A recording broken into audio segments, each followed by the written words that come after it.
kani waa madaxweyne xasan sheekh maxamuud sanadu waa 2022 laakiin halka maalinka uu farmaajo taagnaa maanta isaga taagan bal xasankii shalay muxuuna lahaa xasanka maantana muxuuna leeyahay ila daawo 15 maxaa naga xiga 30 maalmood meeshaasana joognaa doorasho ma dhacayso goormay dhacay noocee waaye yaa maamulaayo sayixiin lama yaqaan wali maanta ilaa maalmaha doorashada xilligeedii ka dhiman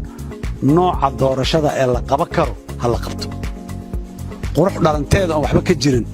yaan lagu riyoonin waa madaxweyne xasan sheekh maxamuud oo si cad u dhahaya maxaa naga xiga 15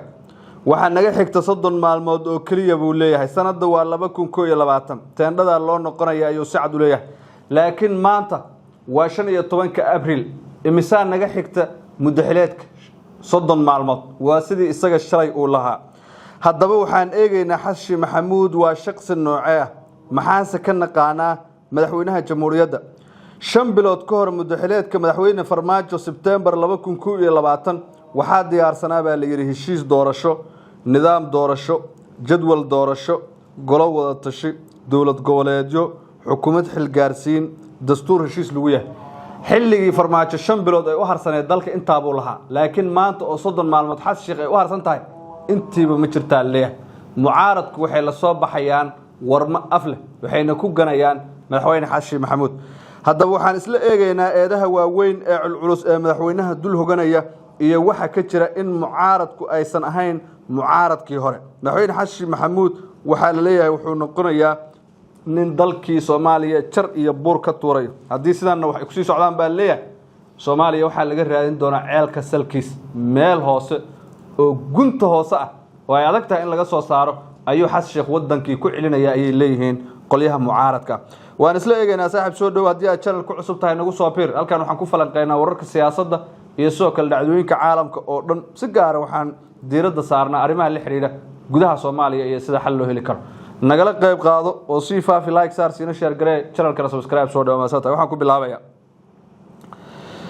madaxweyne waxa la yiri haddaan su'aashaada lagaga jawaabo ama lagaaga jawaabo 15 waxa inaga xiga 30 maalmood oo kaliya ee sida isla muuqaalkan lagaaga duubay sanadkii 2022 ku sheegtay in markaasi dhalanteedka iska dhaafto wixii macquul ah teendhadii ku qabo wixii intaas ka soo hara waa sidaad sheegtay hortaajire ayaa soo waayay qoraalkan waxa qoray gudoomiyihii hore amniga siyaasadda gobolka Banaadir Cali Yara Cali oo bulshada ku xiran la wadaagay muuqaalkan maanta Muqdisho qoraxdii waa ay u soo baxday waxaan kala jeedaa laga bilaabo subaxan saakaya xasan waxa u hartay 30 maalmood oo go'an waa 15 abriil waxa la marayo 15 May hadii la gaarana xilkiisu waa dhamaaday sidaaba uu la jeedaa Cali Yare hooyo dambe oo iyada iyo caruurteedu oo hurdo uu madaxweyne Soomaaliyeed cagaf iyo booliis wada socdo ku soo kalaho jaamacad iskuul isbitaal garoon lagu ciyaaro iyo masjid la iibsado ayaduna waxa ka dhiman 30 kaas maalmood ee xasan u dhiman caadi u tabarraacay ninkan markaysa wuxuu yiri xasan 30 maalmood ayaa harsan 30 ka maalmood la iska dulqaato ma jiri doonto jaamacad la burburiyo malcaamad iyo dugsi quraan cagaf la geliyo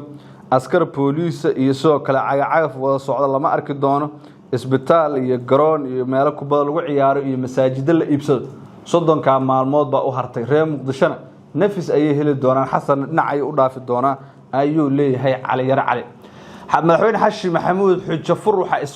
waxa ugu filan hadaladiisa xasankii shalay uu ahaa iyo xasanka maanta uu yahay waxay isku jiraan qoraxda halka ay ka soo baxdo iyo halka ay u dhacayso gabaldhici madaxweyne xasan sheekh maxamuud doodihii uu la soo shirtigi jiray maalmihii uu xukunka hayay iyo maalmahan aan raahday maalmihii uu baagamuundada ahaa oo mucaaradka ahaa maalmaha uu xukunka hayay waa wax kaaf iyo kala dheeriya laba xasan ayaana jirta ayaad isleedahay haddii marka aanu eegno 5 bilood ka hor mudaxileedkii farmaajo xaalka sidee uu ahaa waxaan ka hadlaynaa 2022 waadna xusuustaan dabcan oo waqti aad u fog ma September 2022 waxaa diyaarsanaa heshiis doorasho oo loo dhayaa waxaad ogtihiin in Dhuuso Mareeb 1 Dhuuso Mareeb 2 Dhuuso Mareeb 3 looga wada hadlayay arrimo la xiriira doorashooyinka oo afgarad laga gaaray qodobka labaad nidaamka doorashada oo la isla qaatay ولا إسلا قاتل طبعا مدحوينه مركي بارمان كيسو لبا سنة سيان oo mucaaradka ay diideen oo badbaado qaran iyo buuq u dhashay waxa la isla gartay in doorashadu ay noqoto mid dadban boqol iyo koox boqol ergadii xildhibaanadu soo doortaan xildhibaanadii madaxweynaha doortaan teendada afsoon lagu qabto dabcan heshiisa laga gaaray qodobka saddexaad jadwal doorasho oo la shaaciyay ayaa jiray oo waxaad ogeydeen in Mayba ay ahayd waqtiga doorashada la qabanayo golaha wada tashiga qaranka uu shaqeynayay bariga oo ragga isdiidan maamul goboleedyada golaha wada tashiga qaranka madaxweynaha ra'iisul wasaaraha madaxda xilligaas joogtay waxay ahaayeen dhamaantood rag inta badan iswaafaqsan dawlad goboleedyadu waxay ku joogeen muddo xileedkooda xilligaas ma jirin dawlad goboleed muddo dhaaf ku joogay sababtoo dhamaantood sharciyada haysteen way is doorteen marka laga reebo Axmedoobe xoog isku doortay Puntland Jubaland koonfur galbeed Hirshabeelle iyo qoorqoor oo galmudug dhamaantood waqtigooda ma dhacsaneen hadda laakiin marka laga reebo dani kuwa kale oo dhan qaab aan sharci ahayn ku jooga xitaa Axmedoobe doorashiisa marka lagu daro xukuumadda xilgaarsiinta ayaa doorashada maamulaysa xilligii ra'iisul wasaare Maxamed Xuseen Roble isaga wadanka oo dhan madax ka ah oo loogu dambeeyay maamulka doorashada mucaaradka iyo dawladana isaga ku dawfeelayaan waana wax lagu khasbay farmaajo hubka dhigistaas oo xitaa waxa la diiday hadalkiisa iyo khudbadiisa in laga soo gudbiyo telefishinka qaranka ummadda Soomaaliyeed oo madaxda dawladda oo dhan ka dhaxeeyay iyo guud ahaan Soomaaliyeed dastuurkan heshiis baa lagu ahaa bariga waa qodobka lixaad ee ugu dambeeya maanta laakiin intii maxaa laga hayaa markii la fiiriyo ma jirto heshiis doorasho oo ilaa ay hadda si rasmi ah loo shaaciyay oo mucaaradka iyo raggii xasan la tartami lahaa oo dhan guddiga doorashada waxay yiraahdeen waa shaqaalaha xasan sheekh waa rag xasan u shaqeeya ma aha rag aan doorasho la gali karno ayay dabcan si cad u yiraahdeen jadwal doorasho oo la shaaciyay ma jiro nidaam doorasho oo la isla qaato ma jira leeyahay dawlad goboleedyada muddo xilxeen sharciga kuma joogaan badankood madaxweynaha 30 maalmood ayaa u hartabaa leeyahay dabcan sidaana waxa qoray qaar kamid ah xubnaha mucaaradka oo si cad u sheegay in hadda madaxweyne xashi maxamuud Soomaaliya uu ku sii wado haadaan markaasi aad u fog si kastaba ha ahaato madaxweynaha wuxuu ku adkeysanayaa inuu haysto waqti ku filan baarlamaankiisu ay siiyaan sanad dheeriya wasiiradii si shaqeynayaan xildhibaanadii waqti haystaan madaxweynihii fursad kale u haysto waxaana uu sheegay in tani ay tahay fursad mar la araga Soomaaliyana ay hore u soconayso sida uu hadalka u dhigay madaxweynaha jamhuuriyadda Soomaaliya Professor Xashi Maxamuud si kastaba mucaaradku ay diidan yihiin oo ganafka ay ku dhufteen wax kasta oo madaxweynaha iyo xukuumaddiisa la xiriira si cad ayay uga soo horjeesteen lamana oga talaabada midan xigi doonto ee heshiiska lagu gaari doono guud ahaan muuqaalkeenan halkaas ayaan ku soo koobaya maxaa kaaga baxay ahaan madaxweyne Xashi Maxamuudkii shalay iyo xasanka maanta maxaa farqiga u dhaxay ma Soomaalida ayaa dad dhimirka ka xanuunsanaya mise madaxweyne Xashi Maxamuud ayaa aqliyada shacabka Soomaalida ku ciyaaraya wixii kaaga baxay aragtidaada qaybta hoose ee faalada nagu reeb ku xirnow channelka oo subscribe soo dheh muuqaalkana like saar oo saaxiibadaada u sii share garee fikirkaagana qaybta hoose noogu reeb waa maasantahay muuqaalkan ila daawo ujeedada waa qoraalka iyo dokumentiga la soo bandhigayo aad u qurux badan oo bedelaya istiraatiijiyadii hore caqabada ugu weyn waxay noqon doontaa oo de kulligeen hay'adaha dawladda oo dhan u yaala fulinta weyn haddii wasaaradii ay ciidii ay qusaysay kadib markii sida la sheegay la tashiye la sameeyay qorshihii la soo hormariyay la identify gareeyay khataraha iyo areaska iyo meelaha loo baahan yahay in istiraatiijiyadu ay focus ka saarto waxa ugu muhiimsan waxa weeye fulinta annaga marka wasaaradda maaliyadda waxay ka mid tahay centerka meelaha la rabo inay fulinta ka qayb qaadato maadaama khataraha ugu badan ay la yaalaan maamulka maaliyadda guud iyo dakhliga soo xareyntiisa iyo adeegga lacagtaas sida lagu bixinayo sidaas darteed waa arrin collective ah oo dawladda oo dhan ah musuqmaasuq marka laga hadlayo wasaaradda cadaaladda keliyana ma aha wasaaradda maaliyadda iyo hay'adaha maaliyadda ka shaqeeyana ma aha waa collective xafiis kasta buu ka dhici karaa xafiis kasta ayaa loo baahan yahay inuu maamul wanaag iyo daahfurnaan iyo isla xisaabtan iyo daacadnimo iyo qodobadii meesha lagu soo bandhigay uu hirgeliyo laakiin waa loo sii kala dhow yahay maaliyadda iyo waxay maamulayaan maaliyaddii dalka dakhligii dhaqaalihii intaa marka sidaas darteed waxaa jira oo wasaaradda maaliyaddu si yacni isdaba socod leh oo sustainable ah uga shaqaynaysay reforms iyo dib u habeynno maaliyadeed oo horey u socday haddana socdo oo kulligood center u tahay la dagaalanka musuqmaasuqa in la isticmaalo system digital ah in la tababaro shaqaalaha in lacagaha lagu bixiyo si hufan oo systematic ah oo qofka akoonkiisa ay ku dhacdo in qofkii musuqmaasuq lagu soo qabto sidaa idaacadaha ka daawanayseen lasoo eedeeyo qofkii lagu soo eedeeyo la maxkamadeeyo oo si babliga loo maxkamadeeyo in maalinta ka dambaysa tilaabo la qaado oo lagu horumarinayo musuqmaasuqa tilaabooyinkaas waa la sameeyaa laakiin waxaa hubaal ah in musuqmaasuqu uu hareeyey Soomaaliya guud ahaan dowlad goboleed haddii la joogo dowladda dhexe haddii la joogo hay'adaheena dowladda babliga halka wato xisaabiyaha guud hadda sheegay babliga laftiisa oo qayb ka ah marka taas waxaa runtii dee asal u ah markii dowladnimadii ay daciif tahay oo aan hadda dowlad dib loo soo kabayanahay marka dhaqaalahaagii yar yahay marka sharciyaddii jilicsan tahay intaba waxaa dee dabeecado u noqonaysa in uu musuqmaasuqu noqdo midka ugu badan oo hay'ad meel walba ka muuqda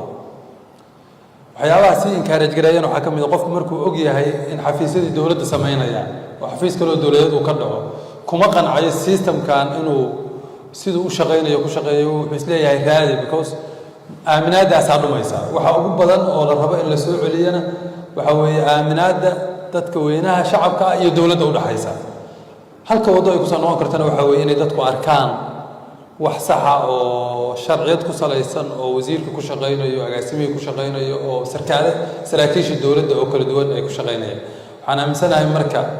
waa tilaabo aan hal mar la qaadi karin hal habeena lagu guulaysan karin laakiin u baahan adkaysi iyo geesinimo iyo isdaba socod iyo in si joogto ah loo fuliyo hadba intii laga fulin karo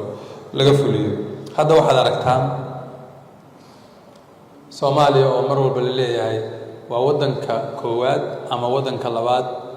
ee dunida ugu musuqmaasuqa badan haddii si sax loo eego waxaa laga yaabaa inaanaan ahayn laakiin on paper saasaa noo qoran adduunka sabab waxaa jira wax la yidhaahdo corruption perception index oo hay'adda Transparency International ay soo saarto adduunka sanadkiiba mar maxay samaysaa Transparency intay timaado Soomaaliya oo dad u soo dirto oo xafiisyada tagto wasaaradda cadaaladda tagto wasaaradda maaliyadda tagto wasaaradaha kala duwan hay'adaha tagto dowladda tagto ma fiiriso sanadkii hore xagee musuqmaasuqu joogay levelkiisu sanadkan xagee uu maraya maxaa tilaabooyin oo la qaaday because hadda tilaabooyin qaad tan oo kale ay ka mid tahay hadda guddiga anti corruption ka la sameeynaya Soomaaliya dastuurka cusubna waa qoray kii horena waa qoray oo ayaguna istiraatiijiyada fulinteeda ay bilaabaan oo la sameeyo mechanism dadku markii musuqmaasuq arkaan ay usalbaloowi ku sameeyaan ku soo report gareeyaan oo deedna loo gudbiyo xeer ilaalinta oo yani waa in la report gareeyaa ma sameeyaan taas waxay sameeyaan ilaa 13 database oo hay'ado kale soo saaraan oo kala duwan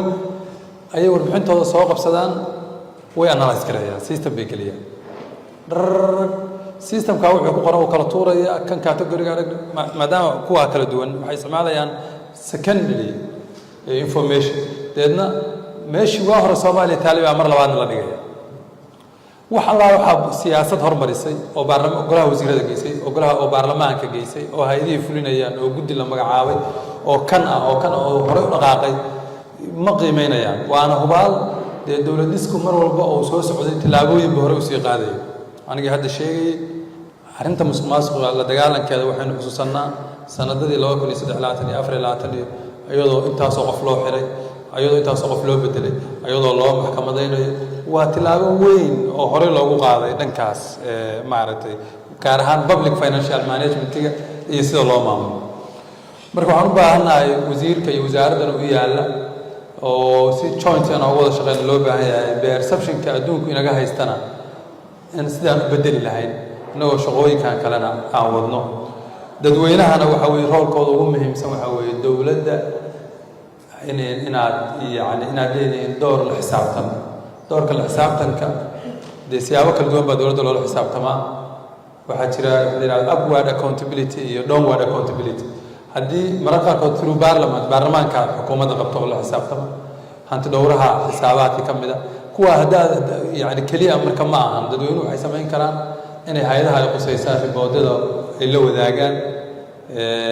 maaragtay whistleblowerka waxa dhacaya musuqmaasuqu iskama dhaco vacuum kama dhaco wuxuu ka dhacayaa laba qof dhexdood